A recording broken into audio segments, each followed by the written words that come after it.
সারা জীবন এই পাপের ফলটা ভোগ করতে হবে।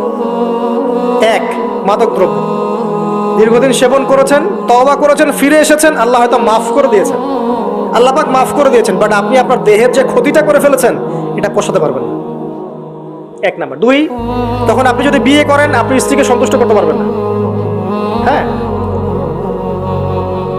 দুই নাম্বার হচ্ছে এই যে গোপনে যুবকরা যে পাপটা করে, মাস্টারবেশন, যেটাকে আমরা বলি হস্তমৈথুন, এই পাপ যেসব যুবকরা করছে বা করে, এবং অ্যাভেলেবেল এই পাপটা সবাই করে, কারণ এখন পর্নের যুগ, পর্ন দেখলে তো আর কোনো উপায় নাই, তখন তো এই পথেই যেতে হচ্ছে, নিজের উপরে নিজেকে জুলুম করতে হচ্ছে।